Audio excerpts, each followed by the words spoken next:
বিদেশটা অনেকের কাছেই শখের, কিন্তু বিদেশে যারা থাকে তাদের কাছে জেলখানা ছাড়া আর কিছুই না। শখের বিদেশ। এই বিদেশের বাড়িতে যদি না আসতাম তাহলে হয়তো বুঝতামই না শখ করেও মানুষ টাকা দিয়ে জেলখানার মধ্যে আসে। দেশের মানুষ বিদেশে আসতে চায়, আর যারা বিদেশে আছে তারা দেশে চলে যাইতে চায়। এই কথা যদি আপনার বিশ্বাস না হয় তাহলে অবশ্যই আপনাকে বিদেশের মধ্যে আসতে হবে। এই বিদেশের মাটিতে আপনাকে দিনের পর দিনের রোদে পড়তে হবে।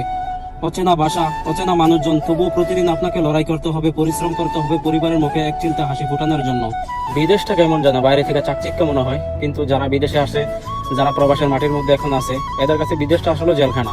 এখানে আপনি দিনে রাইতে 24 ঘন্টার মধ্যে 15-16 ঘন্টা দৈনিক আপনার অক্লান্ত পরিশ্রম করা লাগে। অভিযোগ করার আসলে কোনো জায়গা থাকে না। নিজের কাছে নিজেই অভিযোগ করি ম্যাক্সিমাম মানুষ আমরা, আবার নিজেই আমরা সান্ত্বনা দিই।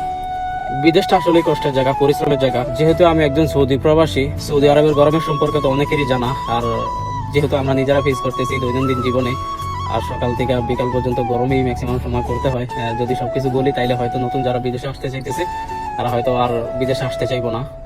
টাকা আছে, টাকা সব জায়গার মধ্যে আছে, কাজকাম আর পরিশ্রম করতে পারলে টাকা আছে। যেহেতু গরমের মধ্যে আমরা কাজকাম করি, মাঝে মধ্যে তো আমাদের এরকম মনে হয় এটা শুধু গরম না, আগুনের মধ্যে আমরা কাজকাম করি।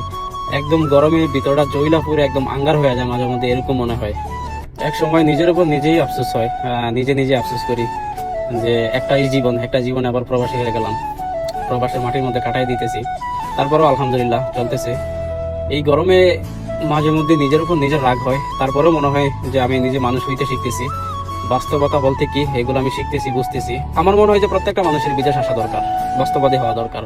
টাকা আসলে আর্ন করা যে কতটা কষ্টকর, কতটুকু পরিশ্রম করতে হয় 2টা টাকা ইনকাম করতে, ওইগুলো আসলে মনে করেন চোখের সামনে থেকে দেখবো, নিজে ফেস করবো। এই জায়গার মধ্যে দেখা গেছে আজকে ভালো লাগতেছে না, ডিউটির মধ্যে যেমন না, বিষয়টা এরকম না। ডিউটির মধ্যে আপনার আসতে হইব, মানে কোনো সময় দেখা যাইব আপনার 102 ডিগ্রি 3 ডিগ্রি 4 ডিগ্রি জ্বর নিয়ে আপনার কাজে আসতে হইব, কাজ করতে হইব।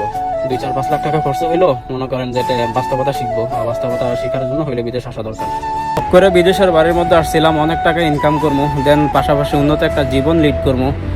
তো কেমন জীবনযাপন পার করতেছি ইনশাল্লাহ এখন থেকে দেখানোর চেষ্টা করবো। আজকের জন্য ভিডিও এতটুকু।